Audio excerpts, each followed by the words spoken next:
Yo, pause. What if I told you that one of the most famous jewelers in hip-hop history, a man rappers have been shouting out in songs for literally decades, has been getting away with one of the longest running scams in the entire music industry? And I'm not talking about overcharging. I'm not talking about slow delivery times. I'm talking about selling fake diamonds to the biggest names in rap and pocketing millions while doing it. And the craziest part? It took his own employee going on camera to finally blow the whole thing up. Stay right there, because by the time we get to the end of this video, you are going to be absolutely gobsmacked. Let's get into it. Alright, so before we get into all the drama, let me paint the picture of who this man actually is, because some of you might be sleeping on just how untouchable Johnny Dang's reputation was before all of this popped off. Johnny Dang was born in Vietnam in 1973. His grandfather and his father were both in the jewelry trade, so this man literally came from a jewelry bloodline. He moves to Houston in 1996 with basically nothing to his name, starts working with his brother at a flea market fixing watches and doing repairs. A flea market, no showroom, no fancy store, just a booth. But then in 1998, he opens TV Jewelry at Sharpstown Mall and starts making custom diamond grills. And in 2002, he links up with Paul Wall, and from that point, it is absolutely over. The whole rap game starts flooding to this man's shop. Gucci Mane, Travis Scott, Migos, 21 Savage, Chief Keef, Lil Pump. Beyonce pulled up to get grills done. Nelly made Grills, which was basically a 4-minute Johnny Dang advertisement. Mexican OT made a whole tribute track in 2023. The man has been in music videos, shouted out on records. He became a full-blown cultural icon. So when people start saying this man is out here selling fake diamonds, you have to understand why that is such a massive deal. His entire legacy, his whole identity, is built on being the most authentic jeweler in the game. Remember that, because that's exactly what makes what happened next so devastating. So here's where it starts getting interesting. For years, there had been this quiet chatter in the industry about Johnny Dang's pieces. Nothing too loud, nothing too specific, just that low-level background noise you get when something isn't quite right. But then the diamond tester videos started appearing. Content creators, jewelry reviewers, random fans all started running testers on Johnny Dang pieces and posting the results online. And gang, the results were not consistent. Some pieces came back clean. Some pieces came back with readings that had people raising their eyebrows and typing in the comments section at 100 miles an hour. Hey, yo, let's talk about it, man, because Soulja Boy and the fake jewelry gotta stop, bro. Let's talk about it. Now, Lil Boo is a craze, and we done talked about it before, man. So, of course, Soulja Boy said he the first rapper with a Lil Boo chain. And everybody kind of looking at it like the quality of that chain is horrible. Because he posted this chain, man, and I'm thinking, like, I done seen Johnny Dang and a few other jewelers do some Lil Boo pieces, and it don't look shit like this. This look like it's off Temu, bro. This was the piece Johnny Dang did, and this shit was dope. Like I said, I wouldn't spend my money on no shit like this personally. But I'm saying, if you into Lil Boo-Boos, you got money, you want a chain, it makes sense. This will actually look good, bro.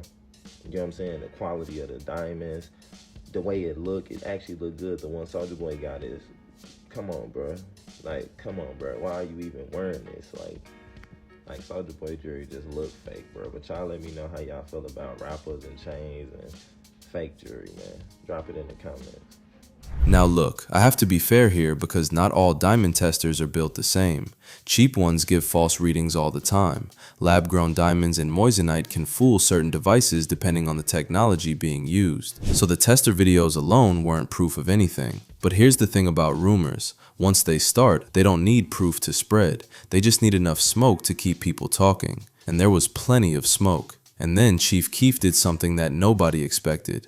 Sosa, one of the hardest rappers to ever come out of Chicago, physically drove to a K Jewelers at a mall in California, specifically to run a diamond tester on his Johnny Dang pendant and his watch. Brother went to the mall to prove his chain was real. Let that sink in for a second.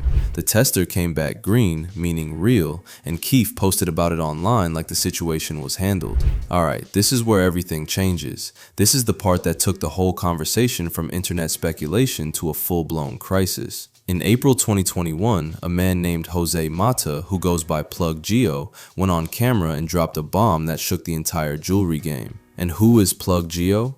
He was a former employee of Johnny Dang, not some random person on the internet, not a hater in the comments, someone who worked inside the operation, someone who knew exactly how the shop functioned, where the diamonds came from, how the pieces were made, what the clients were being told versus what they were actually getting. And this man went on camera and claimed, on record, that Johnny Dang was selling rappers fake diamonds. Bro, his own employee. Now, Johnny Dang's team confirmed that Gio had worked there and said he quit abruptly in April 2021, which is the exact same time this whole thing kicked off. And look, you can draw your own conclusions about a man who suddenly leaves his job and immediately starts making videos accusing his former boss of fraud. That context matters. But here's what made Gio's allegations hit completely different from everything that came before. He wasn't guessing. He wasn't speculating from the outside. He was alleging that Johnny was charging natural diamond prices, we're talking 50 to 100,000 pounds a piece, while using CVD lab-grown diamonds that cost a fraction of that to produce. A natural 2-carat diamond might run you 20 grand. The same quality CVD stone can be made in a lab for 3 to 5,000. On a 100,000 pound piece, if the diamonds are lab-grown, that's potentially 70 grand of pure deceptive profit on a single transaction. Multiply that across hundreds of high-end pieces over years, and you are talking about a staggering amount of money. And the scariest part for the clients, you would never know. Lab-grown diamonds are chemically identical to natural ones. They can even come with certificates. Without specialist equipment,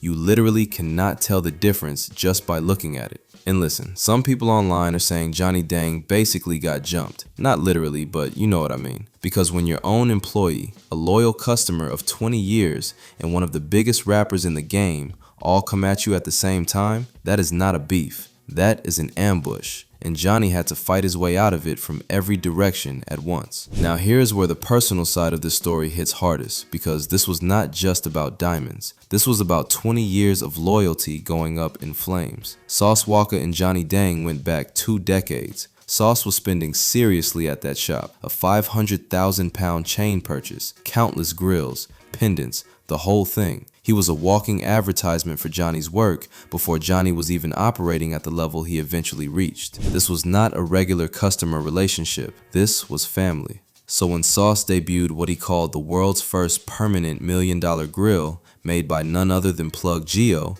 the former Johnny Dang employee, and said on camera that he was taking out his Johnny Dang grills and upgrading, the whole industry felt that. Publicly, on camera, in front of everyone, a 20-year relationship ended in a single sentence. But here's the detail that most people missed. Sauce explains exactly why he went to Gio instead of Johnny. He wanted the biggest diamonds possible, the most over-the-top piece imaginable, lips poking out, uncomfortably large, absolutely outrageous. And Johnny told him no, said it would not fit right, offered him something smaller for free instead. And Sauce said he did not want anything for free. He wanted to spend his own money and get his exact vision brought to life. Gio said yes and made it happen. But underneath all of that was a deeper grievance. Sauce had watched Johnny give free promotional pieces to out-of-town celebrities who might spend big once or twice, while Sauce, a loyal Houston local of 20 years, was paying full price for everything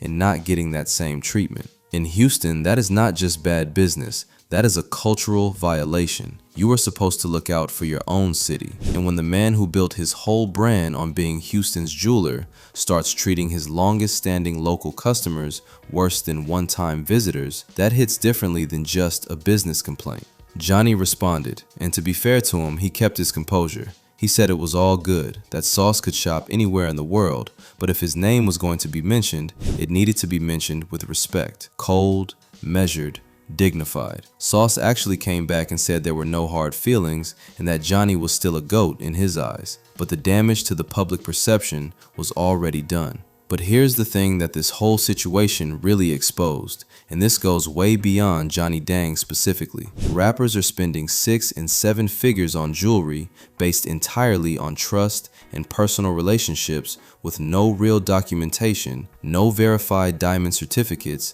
no protection whatsoever. Most artists do not even ask to see certifications. They take the jeweler's word for it completely. And when the person you trust most has information and expertise you do not have, the potential for exploitation is enormous. So where does it all end up? Johnny Dang and Sauce Walka reportedly squashed the beef at a Houston community event, linked up in person, resolved it publicly, kept it H-Town, and Johnny's business is still running. The empire did not collapse. Drop your comments below.